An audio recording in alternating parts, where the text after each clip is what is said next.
Just because you're a great director does not mean that everything you touch is going to turn to gold. Some directors find that out the hard way. There are a lot of directors who ended up having duds. Some have more than others, while others have larger duds, even if they might be few in number. In this video, I want to take a look at directors who otherwise make phenomenal movies, but had a misstep here and there. Some of them were able to rebound from the bomb, others weren't, but all of them swung for the fences and ended up short.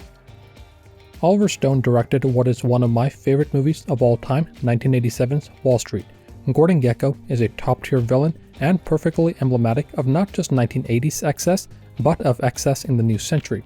Just a year before Wall Street, he had Platoon, another great film that he based on his experience in the Vietnam War and which would win him Best Director at the Academy Awards.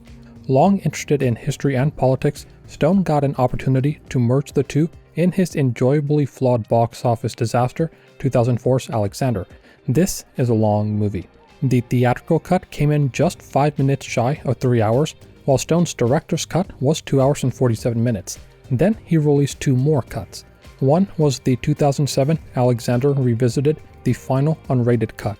It came in at 3 hours and 34 minutes, and Stone said that this would be his quote, complete and last version, end quote.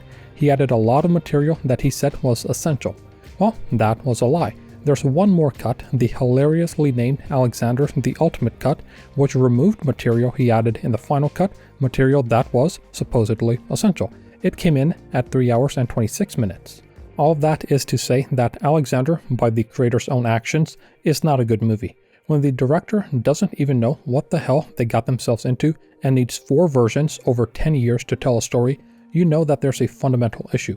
And if the director isn't confident in their own movie, how is the audience supposed to enjoy it or even risk their money on it, at least in theaters? Made on a $155 million budget, the movie made just $167 million at the box office and got shellacked by critics and audiences. Stone would put the blame on the religious right, saying, quote, "There's a raging fundamentalism in morality in the United States. From day one, audiences didn't show up. They didn't even read the reviews in the American South because the media was using the words, 'Alex is gay,' end quote." While I'm sure that affected some people, I think this is more Stone looking for someone to blame that's not himself. Star Colin Farrell laid the blame at the pacing, saying, quote, "The film is a draining experience to watch. It's loaded with mythology, icons, symbolism, and destiny," end quote. The critique led to Stone adding more action scenes in the recuts. It's worth noting that Stone's recuts have been quite successful.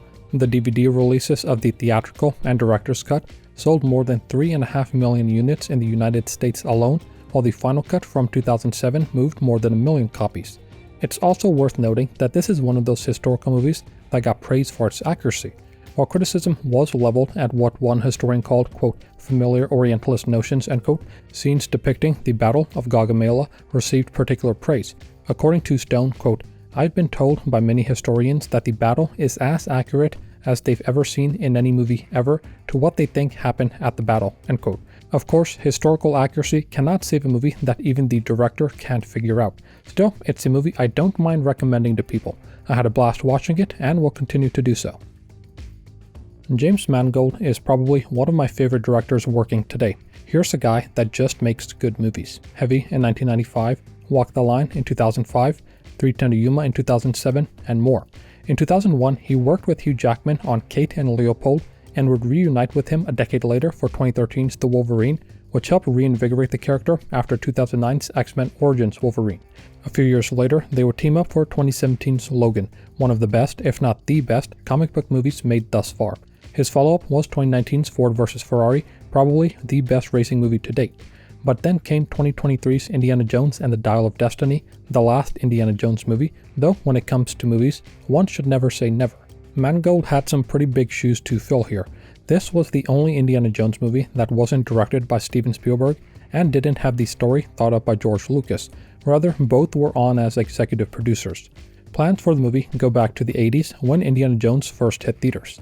Lucas and Spielberg had a 5-film deal with Paramount, and both were game to return after Indiana Jones and the Kingdom of the Crystal Skull. According to Harrison Ford, the process for making a new Indiana Jones movie was as follows, quote, "We come to some basic agreement and then George goes away for a long time and works on it. Then Steven and I get it in some form, some embryonic form. Then, if we like it, we start working with George on it, and at some point down the line, it's ready and we do it," end quote.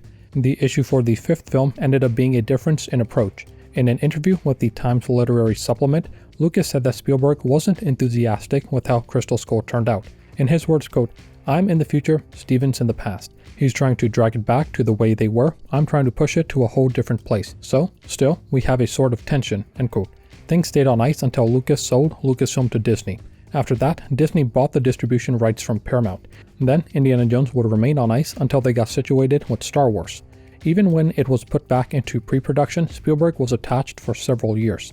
But his work on other projects, as well as difficulty pinning down a script, meant that the release kept getting pushed back until, in 2020, Spielberg decided to pass directorial duties along to somebody else. James Mangold was chosen to direct thanks to a strong endorsement from Harrison Ford, who worked with him on The Call of the Wild, which Mangold produced. Thanks to the long development period coinciding with a production impacted by COVID, as well as some delays due to an injury Ford sustained, the production budget kept ballooning until it hit, and perhaps crested, $300 million. That meant that, to make a profit, the movie needed to make at least $750 million, give or take a few million. It got nowhere near that, eventually coming in at around $384 million. It resulted in a 9-figure loss, one of Disney's biggest flops since Tomorrowland and John Carter. It ended up being the case that there just wasn't much interest for the movie. Perhaps Crystal Skull left a bad taste in people's mouths. Perhaps they didn't want to see an Indiana Jones movie that didn't have much creative input from Spielberg or Lucas, or maybe people just want to remember their hero as he used to be. Reviews were, for the most part, fine. Not amazing, not terrible, just fine. There's an interesting disconnect between what the audience wants and what creatives want that I want to look at deeper in future videos, but it is worth highlighting here. What the audience wants, especially from a series of movies they love, is something that moves forward without losing sight of the past. But what Mangold and Ford wanted to do was look at a hero in the sunset of his life. In Mangold's words, quote, "You have a wonderful, brilliant actor who's in his 80s. So I'm making a movie about this guy in his 80s, but his audience on one level doesn't want to confront their hero at that age. And I'm like, I'm good with it. We made the movie, but the question is, how would anything have made the audience happy with that other than having to start over again with a new guy?" End quote. It was an expensive send-off to a much beloved character, and perhaps it'll be critically reappraised in the future. But for now, Indiana Jones is back on ice. Jon Favreau prints money. Most of the movies he's directed over the last 20 years, since 2003's Elf, have been wild successes. He helped revitalize Robert Downey Jr.'s career and kickstarted the MCU in full effect with Iron Man, had a sleeper hit with 2016's The Jungle Book, and somehow made a $1.6 billion movie with 2019's The Lion King. Along the way, he's really only had two busts. The first was 2005's Zathura, which managed to get decent reviews and is a fun film. Then, between 2010's Iron Man 2 and 2014's Chef, he had an 8-figure misfire, 2011's Cowboys and Aliens. The movie starred Daniel Craig, Harrison Ford, and Olivia Wilde, and had been stuck in development hell for quite a while. The concept was originally pitched by Scott Rosenberg, who served as Image Comics' first publisher through Malibu Comics, which he sold to Marvel. After he left Marvel, he sold Universal the concept that would later become Cowboys and Aliens. In an interesting twist of fate, it was Robert Downey Jr., who was first considered to star in the movie, who told Favreau about it. Favreau looked into it, was interested with what he saw, and signed on to direct. Downey wound up leaving to do Sherlock Holmes and was replaced with Daniel Craig. The movie was an interesting spin on the sci-fi western. It had been done to an extent, though isn't a particularly well-populated genre.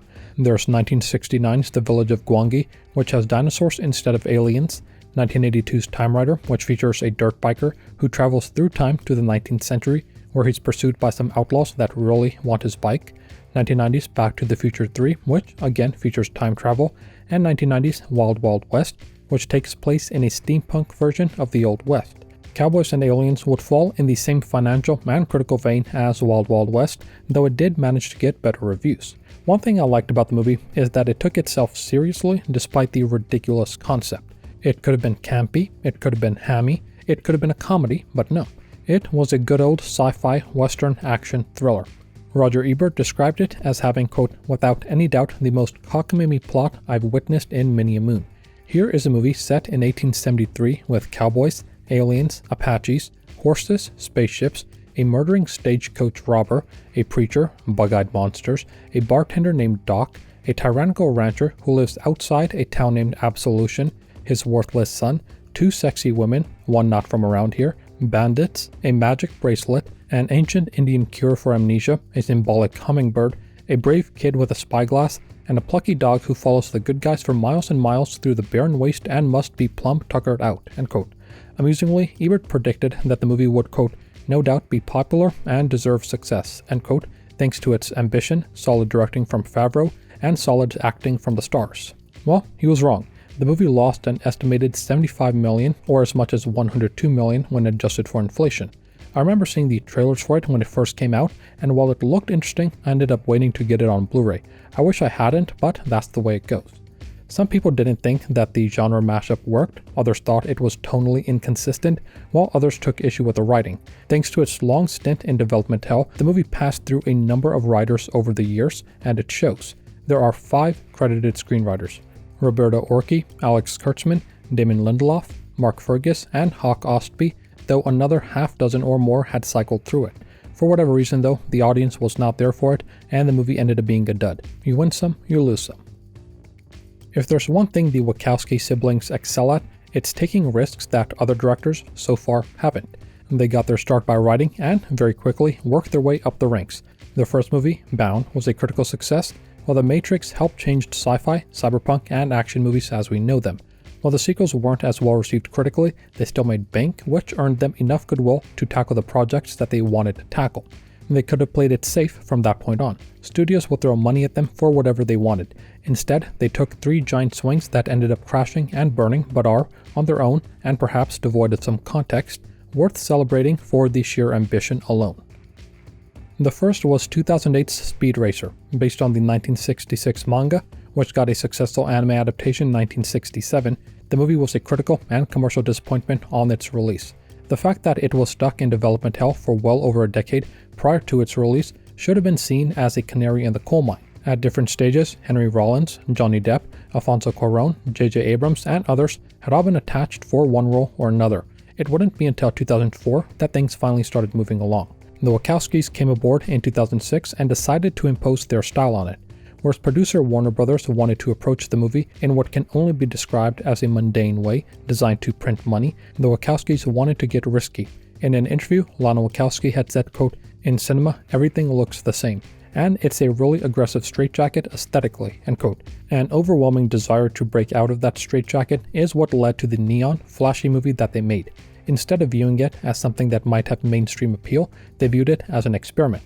Sometimes experiments turn out very well. Speed Racer did not. Warner Brothers went all out with the marketing and licensing, probably expecting to bask in the hundreds of millions that the movie would surely pull in. That did not end up being the case. Released just a week after Iron Man, the movie instead ended up being a historic bomb, losing as much as $125 million for the studio when adjusted for inflation. Critics lambasted it at the time, essentially saying that it was for people that liked anime and not for a mainstream audience. Kirk Honeycutt, writing for The Hollywood Reporter, said that the movie, quote, proudly denies entry into its ultra-bright world to all but gamers, fanboys, and anime enthusiasts, end quote. He contrasted it unfavorably with Pixar movies, which had a wider audience. Todd McCarthy, writing for Variety, had a similar take, quote, with the visual aesthetic of Japanese anime shot through with vid game dynamics, this glossy, outsized bauble with a perky cast will make kids feel right at home. For others, however, it will be a cinematic pileup, end quote. It all came down to a few things. Most agreed that the visuals were stunning, the characters unmemorable, and the plot irrelevant. Since its release though, the movie has been reappraised favorably. A sequel has been considered, so perhaps it might be revisited sometime in the future. Though I had talked about it in a previous video, I think it's worth revisiting 2012's Cloud Atlas for a moment. The directorial follow-up to Speed Racer, Cloud Atlas was just as ambitious and nearly as much of a bomb. An adaptation of Cloud Atlas by David Mitchell, the movie was almost 3 hours long and took place across 6 different eras between 1849 and 2321. That, on its own, should give an idea as to why the movie ended up bombing. Distributor Warner Brothers had no idea how to market the movie, which is difficult even in the best of circumstances. They have difficulty marketing movies set in a single time period. Trying to get across 6 was an impossible task. And if they had no idea what to make of it, people certainly would have no idea what to make of it. The runtime got some critique, though movies have gotten longer in the time since. People admired the ambition on display, and I think that Rotten Tomatoes critical consensus got it right, quote, its sprawling, ambitious blend of thought-provoking narrative and eye-catching visuals will prove too unwieldy for some, but the sheer size and scope of Cloud Atlas are all but impossible to ignore," end quote. To an extent, it was an artistic extension of what the Wachowskis did with Speed Racer and is just as visually interesting. It makes sense then that Warner Brothers did not really have much faith in the project. They took one gamble and now they were taking another. If it weren't for the cast and crew's enthusiasm and actors like Tom Hanks vouching for the project, it's likely that it never would have gotten made. Michael Chipley, writing for the New York Times, said, quote, "You will have to decide for yourself whether it works. It's that kind of picture," end quote. He's right, it worked for me, but it's certainly not for everyone. Jupiter Ascending kept one theme of the Wachowskis' output since the first Matrix movie going. It's great to look at, but starts coming undone upon closer inspection. Now, that's not usually due to a lack of skill. Speed Racer would eventually get its due, while Cloud Atlas, though a divided opinion, got plenty of intense love from the people that enjoyed it. Jupiter Ascending, however, was almost universally derided. Rotten Tomatoes' consensus for the movie reads, quote, "Pleasing to the eye but narratively befuddled, Jupiter Ascending delivers another visually thrilling misfire from the Wachowskis," end quote. While I disagree with the latter half of that statement, the first half is on point. That being said, I think Mark Kermode had the best take, and the one I most agree with, quote, "Jupiter Ascending is a lot of things. Bonkers, all over the place, incoherent, preposterous, ridiculous dialogue that George Lucas would have thrown in the bin, spectacularly overripe performances. I'm not going to say it's good, but I would be lying if I said I didn't enjoy it," end quote. Issues with the narrative and plot were apparent during filming, as reshoots were required. According to Channing Tatum, quote, "Jupiter Ascending was a nightmare from the jump. It was a sideways movie. All of us were there for 7 months busting our hump. It was just tough," end quote. Though it wasn't the sole reason, Channing Tatum would end up doing more voiceover roles for the next few years, seeing that he ended up burning out for a bit after a whirlwind couple of years between 2014 and 2015 that included Jupiter Ascending. That wasn't the only issue though. The movie had its release pushed back a year from 2014 until 2015 thanks to poor test screenings, which necessitated some more editing, as well as slow progress on the special effects side. The budget would eventually swell to more than $200 million from the original $130 million. The movie, despite its flaws, is also the kind of big-budget original movie that just does not get made anymore. In fact, 2015 was something of a watershed year for flops. Thanks to the failure of big-budget originals like Jupiter Ascending, Brad Bird's Tomorrowland, Michael Mann's Black Hat, and Peter Stone's The Good Dinosaur, studios grew more risk-averse and redoubled their focus on franchise films, which had a higher chance of success, or at least less of a chance of a total collapse. It's the kind of movie that, unfortunately, would be difficult to get made now. The Matrix Resurrections is an interesting case. It was the first movie that the Wachowskis did not co-direct. Rather, it was directed by Lana Wachowski. Lily Wachowski didn't want to, quote, "go back to something that I had done before and sort of walk over old paths that I had walked," end quote, saying that it would have been unfulfilling. The most interesting part about The Matrix Resurrections for me isn't the fact that it was a flop. Whenever you try to revive a franchise, it could go either way. You could have a Top Gun Maverick and direct a movie that's completely superior to the original and have a billion-dollar hit on your hands. Or you might end up going the Indiana Jones and the Dial of Destiny route, where, even after you get your star to sign on, it's not enough to recapture the interest that once was there. Resurrections also suffered from COVID timing, getting pushed back multiple times and getting an HBO Max release within 30 days of its theatrical release. Rather, the most interesting part about the movie, and the 3 flops before it, is the fact that Warner Brothers seems to be unable to let go of the Wachowski siblings. Time and again, they put up the money to produce and distribute the movies, even after the glory days of the first 3 Matrix movies were long past. Even as they plan another Matrix movie, Lana Wachowski is still attached as executive producer. This, I think, is to Warner Brothers' credit. While they've dropped the ball in some areas, when they find filmmakers that they like, such as the Wachowskis and Mad Max director George Miller, they seem to stick by them. After all, the Mad Max movies had suffered a steep drop-off at the box office, and Fury Road probably lost money, as did Furiosa. But even after that, they were willing to support the production of Furiosa with a wildly high budget. Sure, not every movie Warner makes is great, and they've been taking a beating as of late.